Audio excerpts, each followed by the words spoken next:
Mamuina Kwaba at the bank assertive native. Yandani ni konkohwe eye NDC akachi na eye drip machines eye excellency anado danko ekufado ne Dr. Ahaj Mamdu Bamia eye emergency tondo ba omanga ne mu ha in thousands native for senior ye road asay ne senior eye papa especially in transportation e ma me fodwe di 40 from far eniama 50 villages this is a broadia banch ne ade ekokrom ekoton se no bitumi nya kakra di senior enkofo mo krom so sa bitumi eni nduane edintina for this drip initiative for easy access to good roads near there. And it's only drip machines we buy no.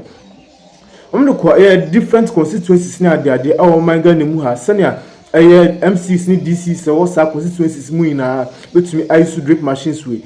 Sena sa wa kwan essay one kasa betumi etu no akoye. The here sebeto we sa community beto materials bit say abuani ni amaniama ati for me to me use de tese kwana bibia akoya kama enpo se kwani tutu papa all machines no ho da the here somebody to afa enkofo and as a workman no to me akosese kwana na bibia akwakoya kama o manga ne mu hase aso sam ne mo kase uda no ni kohwe excellence John Dramani Mahama enkofo bia wa point some ko yedwuma o different constituencies ni regions o manga ne mu ha na drip machines excellence another danko ekufado at the buyer no some kofu at the adani business for more year which means as a quantity say there's a quantity say ya omuntu ohu enkonkoye kwan no and as say potus at the adibibema and as say so turn as a quantity say kwaye poto a and ya dem to me atu omkoye nemum de say high machines no efa akodi dwuma bi obebi na charge de eti for no na si ade omgusu omoye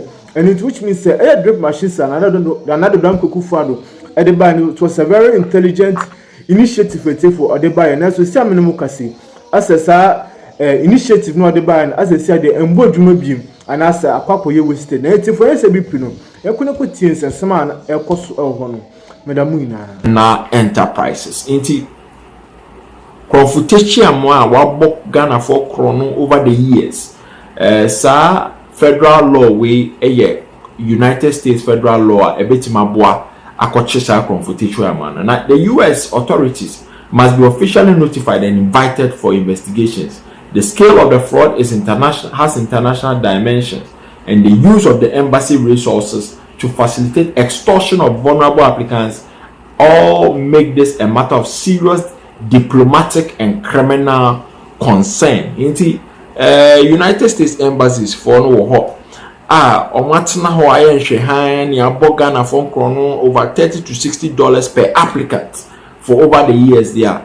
Eso muna yedi omokasa FBI investigations ni. Now involving US authorities will allow us to follow the money, freeze assets, now extradite if necessary. The integrity of Ghana's missions abroad and trust of its citizens and international partners demands nothing less. Law reports via Yede Bremo.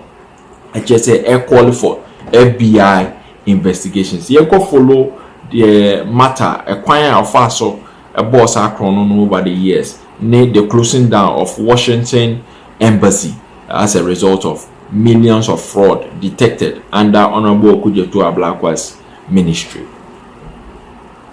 Only for them to do some investigation and find out that the US embassy in Ghana and Ghana's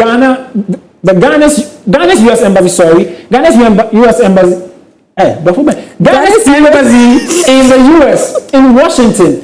Yeah. There's some, things going on, what we call in our local parlance, Kululu, where the director of IT, Mr. Fred Quarton, created his own backdoor website to the official visa website. And so as you are applying, you pay a certain fine close from $29 to $60. Yeah. As you are making some of those payments, it doesn't go straight to the coffers of the embassy. It goes straight to his coffers, his personal business. Jackie, isn't that sad? That's sad. Benjamin Akako, you have traveled in and out of Ghana. I don't know if every weekend is not in Ghana, so every weekend is not in Ghana. I don't know if he's boarding the flight. His head is able to make way through the cabin. But Ben, tell me, what do you make of corruption in and out of Ghana? Isn't this extreme greed?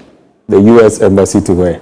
I was a Tikasiano is for a reason. I know, right? But I mean, it you know, I've got to the point where nothing shocks me anymore in Ghana, and I'm just glad that this has been found out. Yeah. And they are seeking, you know, putting in place remedial measures. Yeah. Great. Of course. Honorable, Somebody I'm a Benny here this morning. You see, Ben is just trying his to. His name is a black one, not black one. You see, a black one. Benjamin is just waiting for you to make that mistake and he'll just chip in. He started it with the case, so we are just.